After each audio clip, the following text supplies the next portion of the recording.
মুসলমান সমাজের কিছু মানুষ মনে করে কোরআনে মনে হয় জান্নাত জাহান্নামের কথাই আছে, রাজনীতির কথা নাই। কিন্তু আল্লাহর কোরআনটা এমন একটা কোরআন, যেই কোরআনের সংসার থেকে শুরু করে সংসদ কিভাবে চলবে সব উল্লেখ আছে না নাই? এজন্য ভাইরা আমার, কোরআন সব কোরআনে আছে, সব কোরআনে আছে। ওয়াজই চলতেছে, ওয়াজই চলতেছে, কোন সাংঘর্ষিক না। আপনি শুনেন, শুনেন না, শুনেন শুনেন শুনেন, আমি শুনতেছি তো, শুনেন। এই দেখেন, আমি কিন্তু রোগ ধরছি। ওকে, ওয়াজ করতেছি, ওয়াজ করতেছি, ওয়াজ করতেছি, ঠিক আছে, ওয়াজ করতেছি, সংসদ অধিবেশনে আপনি ওয়াজ করতে পারেন, ওয়াজ করতেছি তো, ওয়াজ করতেছি, ঠিক আছে। ওয়াজটা কি? সব কিছু টোটাল জীবন ব্যবস্থা, এটা টোটাল জীবন ব্যবস্থা। এটা এই কারণেই তো আল্লাহ পাক নবী করিম সাল্লাল্লাহু আলাইহি সাল্লামকে জানিয়ে দিয়েছেন, আল ইয়াউমা আকমালতু লাকুম দীনাকুম ওয়া আতমামতু আলাইকুম নি'মাতি ওয়া রাদিতু লাকুমুল ইসলাম দীনা। সব পূর্ণ করে দিয়েছি আমি দিনকে। দিনের ভিতরে এমন কোনো কিছু নাই যেটা নাই, সব কিছু এটার ভিতরে আছে। অর্থাৎ এটা কেউ ঘরে রাখবে তো ঘর শান্তি, কেউ সংসদে রাখবে তো সংসদ শান্তি। সংসদে তো এটা চলে না। যারা এই কথা বলে তারা মুসলমানের বাচ্চা হতে পারে না। দেখেন দেখেন দেখেন দেখেন দেখেন, ওনার নাম কি? হ্যাঁ, হাসান আহমদ। আচ্ছা শোনেন, না না না ভাই ভাই ভাই, শোনেন শোনেন, রাজনীতির ব্যক্তি কে আসে? আপনি কথা শুনেন, আপনি কথা শুনেন না, আমি আপনার কথা শুনবো না, আমি আপনার কথা শুনতে প্রস্তুত না। আচ্ছা আচ্ছা আচ্ছা, ঠিক আছে ঠিক আছে ঠিক আছে। এই ভাই শুনেন শুনেন শুনেন, আসুন বসুন আসুন। এই শুনেন শুনেন, না শুনুন, রাজনীতির কোনো ব্যক্তি আসে না, আপনি কথা বলছেন, শিক্ষা দেন না, আমি আমার শিক্ষা আপনি নেন, আপনি আমার কথা আলেমদেরকে শিক্ষা দিতে যান না, আলেম নেবেন আপনি, রাজনীতির ব্যক্তি এসে আসছে, আপনি কেন নেবেন? চেষ্টা শুনুন, চেষ্টা শুনুন, না চেষ্টা পরে করেন, আপনি চেষ্টা শুনেন, না আপনি চেষ্টা পরে শুনুন। আচ্ছা দেখেন, এই যে কোনো রাজনৈতিক ব্যক্তি আসে ভাই, ভুইয়া ভাই, ভুইয়া ভাই শুনেন, না এই শুনেন, উনি ওনার কথা বলছে, আমি আমার কথা বলি, ঠিক আছে না? এখানে কোন রাজনৈতিক নেতা আছে? নেতা আছে? নেতা নাই। আচ্ছা, আমি কি কাউরে ডাইরেক্ট বলছি? আমি বলছি কি, দেখেন, আমি বলছি হচ্ছে সংসদে যদি কোরআন না থাকে, এই ব্যাপারে কি আপনার কোন ভুইয়া ভাই, আপনার কোন দ্বিমত আছে? আমার দ্বিমত না, আপনি আসছেন, আপনি ওয়াজ শোনার জন্য আমি আসছি, ঠিক আছে? আপনি আমার কথার জবাব দেন। আমার কথা, আমি আপনার কথা জবাব দেওয়ার জন্য কথা বলছি, আমি ওয়াজ শোনার জন্য আসছি। আচ্ছা, এই কথাটা আমি সবাইকে বলতেছি, আপনি ওয়াজ শুনুন, আপনি সংসদ অধিবেশন শুনুন। এই জায়গাটা আমি শিখবো নাকি আপনার কাছে? আপনি শিখেন, শিখবেন তো, চুপ থাকলে হবে ভাই। না না, আপনার কাছে আমরা ইসলাম শিখবো না, তুমি চুপ থাকো, তুমি চুপ থাকো। শুনেন, না না ভুইয়া ভাই শুনেন। আচ্ছা, উনি মাহফিলে কিন্তু এই মাদ্রাসায় দান করছে না? সবচেয়ে বেশি দান করছে কিন্তু উনি, তাই না? আচ্ছা, টুপিও লাগাইছে আলহামদুলিল্লাহ, পাঞ্জাবিও পড়ছে আলহামদুলিল্লাহ, তার মানে ঈমান তো আছে নাকি? নামাজও পড়ে অবশ্যই, এলাকার একজন গণ্যমান্য ব্যক্তি, ঠিক না? আচ্ছা, উনি রাজনীতি করে না, আমিও বুঝলাম উনি রাজনীতি করে না। এখন যেই ভুল ধারণাটা ওনার যেটা আছে ওটা ভাঙানো দরকার। সেটা কি? না, আপনি শুনতে হবে, শুনতে হবে। আরে ওকে, ঠিক আছে, যান। আচ্ছা, চুপ থাকেন। ওকে, ঠিক আছে, শুনেন না, খালি আরেকটা কথা শুনেন ভাই, শুনেন, শুনেন। এদের দেমাগ নষ্ট, এদের সমাজ নষ্ট, এদের রাজনীতি নষ্ট, যার কারণে বাংলাদেশে যত রাজনীতি চলে সব রাজনীতি নোংরা রাজনীতি। একটা জিনিস আপনারা আমার কাছে বলেন, এই বাংলাদেশে কোরআন এটার ব্যাপারে, এই আগেই বলছি যেটা, এটার ব্যাপারে কোনো প্রকার সন্দেহ আছে আপনাদের মনে হয়?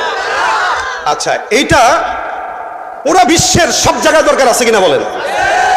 এ ব্যাপারে কারো কোনো দ্বিমত আপনাদের না? তার মানে কোরআনটা ঘরে হোক বাহিরে হোক, যেই জায়গায় হোক, যেখানে কোরআন থাকবে না ওই জায়গাটা কম দামি হবে, তাই না? আমার দাম কেন? শুধুমাত্র কোরআনের কারণে। এবং একটা মুসলমান, সে যদি হাফেজও না হয়, আলেমও না হয়, ওলামা একরামও না হয়, সে যদি কোরআন পড়ে, এই কোরআন পড়ার কারণে তার জিহ্বা দামি হয়ে যায়, ঠিক না? এখন কেউ যদি বাজারে যায়ও কোরআনের কথা বলে, ওই বাজারটাও দামি হয়। আমি আগেও বলছি আপনাকে, একটা বাজারে যদি কোরআনের মজমা হয়, ওই বাজারটা কি হয়? দামি হয়। এখন আমাদের দেশের মূল ভুল যেগুলা হয়, মানুষ মনে করে কোরআনে শুধুমাত্র, আমি আগেও বলেছি একবার, মানুষ মনে করে কোরআনে শুধু জান্নাত, জাহান্নাম, নামাজ, রোজা, দান, সাদকা এগুলোই আছে, আর কিছু নাই। অথচ কোরআন পরিপূর্ণ জীবন বিধান, কোরআন পরিপূর্ণ জীবন বিধান। এই পরিপূর্ণ জীবন বিধানের ব্যাপারে কারো যদি বিন্দু মাত্র কোনো সন্দেহ থাকে, যে এই পরিপূর্ণ জীবন বিধানে মনে হয় হয়তো এটা নাই, হয়তো ওইটা নাই, হয়তো ওইটা নাই, তাহলেই ইমানের ভিতরে খতরা চলে আসবে। কারো যদি এটা সন্দেহ থাকে যে এই পরিপূর্ণ জীবন বিধানে এটা নাই, ওইটা নাই, এটা নাই, তাহলে ইমানের ভিতরে কি চলে আসবে? খতরা চলে আসবে। ইমানের ভিতরে খতরা চলে আসবে মানে কি জানেন? আপনার ইমান দুর্বল। এখন কোরআন ভুল না, আমরা ভুল, আমার জ্ঞানের ভুল, আপনার জ্ঞানের ভুল, কিন্তু কোরআন যেখানে আছে এই জায়গাটা সঠিক। এই কারণে আপনারা মাদ্রাসা দিয়েছেন, মাদ্রাসায় দ্বীনি শিক্ষা হইতেছে, মাদ্রাসায় কোরআন শিখাইতেছেন। এখানে কি হবে? বান্দা কি করবে না করবে ফাতিহা থেকে নিয়ে নাস পর্যন্ত, আমি আগে বলেছি হেডলাইট যেটা জ্বালানো থাকে এটা নিভায় থাকবে, তা আমি অন্ধ হয়ে যাব। অন্ধ যখন হব আমি বুঝবো না কোন পথে যাচ্ছি, বুঝবো না কোনটা সঠিক, বুঝবো না কোনটা বেঠিক। আর যখন হেডলাইটটা জ্বালানো থাকবে তখন আমি বুঝবো এটা সহি, ওইটা খারাপ, এটা ভুল, এটা এই। তাহলে কোরআনটা আমার জন্য কি হেদায়েত কিনা বলেন তো? বাস এই জায়গাটা খালি হন। এখন ভাই বলেছে ওয়াজ করতে, আমি ওয়াজই করতেছি, খালি আপনারা আমলের নিয়তে শুনেন। আমি উনাকে আগে আপনাদের কাছে বলেছি উনি মাদ্রাসায় সবচেয়ে বেশি দান করেছেন, সবচেয়ে বেশি উনি দান করছেন। তারপরে মহব্বত আপনাদের চেয়ে ওনার বেশি আছে, একটু বেশি আছে। আপনারা হয়তো আপনাদের সামর্থ্য আছে 10 টাকা দান করছেন, ওনার সামর্থ্য আছে উনি 1 লাখ টাকার বেশি দান করছে। কিন্তু 1 লাখ টাকার বেশি দান করানোওয়ালা লোক যদি হুট করে একটু রেগে যায় তাহলে মানায় না, এটা মানায় না। এটা আলহামদুলিল্লাহ আপনি বসছেন, শুকরিয়া। আমার কথা হচ্ছে আপনি হেদায়েতের বাণী দেন না, আমি আসছি, আমি কেমনে হেদায়েত দেব? আচ্ছা এখন দেখেন এই সেদিনও এক মাহফিলে গেছি, দেখেন রাজনীতি শিখতেই না আপনি ভাই। আচ্ছা সেদিন এক মাহফিলে গেছি, বুঝছেন? এই শুনেন, সেদিন এক মাহফিলে গেছি, এক মাহফিলে যাওয়ার পরে আমারে পাশ থেকে সভাপতি বলতেছে যে হুজুর কোরআন হাদিসের কথা বললেন। আমি মাহফিলের সভাপতিরে বললাম, জনগণকে বললাম যে ভাই কোরআন হাদিসের যে কথাগুলা এটা কি আমরা বলি কি বলি না বলেন তো? আপনাদের কি মনে হয় ওলামা ইকরামরা কোরআন হাদিসের কথা বলে না, ওয়াজ করে না? এখানে আজকে মাগরিব থেকে এই পর্যন্ত যা আলোচনা হয়েছে, কেউ কি বলেছে সন্ত্রাসী করেন? কেউ কি বলেছে নামাজ পড়েন না? কেউ বলে নাই। তার মানে প্রত্যেকটা ওলামা ইকরাম নামাজের কথা বলে, জিকিরের কথা বলে, কোরআনের কথা বলে, সুদের বিরুদ্ধে বলে, ঘুষের বিরুদ্ধে বলে, এই কথাগুলোই বলি আমরা। এরপরেও যদি কেউ বলে হেদায়েতের বাণী বলেন, কোরআনের কথা বলে, এর চেয়ে আর কি বলার আছে? আল্লাহ আমাদেরকে সঠিক হেদায়েতের বুঝ দান করে বলেন আমিন।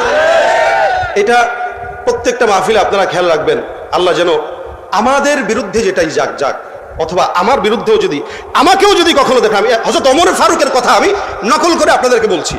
হযরত ওমর বলেছিলেন যে আমার কোনো কথা বা আমি ওমর যদি ইসলাম থেকে এক বিন্দু সরে যাই তাহলে তোমরা আমি ওমরের বিরুদ্ধে চলে যাবা। আমিও বলছি বাংলাদেশের কোনো ওলামা ইকরাম যদি হেদায়েতের থেকে ছুটে যায় আপনারা তাদের বিরুদ্ধে চলে যাবেন। আমার পীর যদি আমার হেদায়েত থেকে সরে যায়, আমার পীর যদি ইসলাম থেকে সরে যায়, আমি আমার পীরের বিরুদ্ধে লেগে যাব, এটা আমার দায়িত্ব। আমি সাইদ আহমদ যদি আজকে কোরআনের বিরুদ্ধে কোনো কথা বলি আপনারা আমার বিরুদ্ধে লেগে যাবেন, এটা আপনাদের দায়িত্ব। সুতরাং এই জায়গাটায় কারো সঙ্গে কোনো তেলাতেলি চলবে, এই বুঝগুলো আল্লাহ পাক আমাদের দান করুন বলেন আমিন।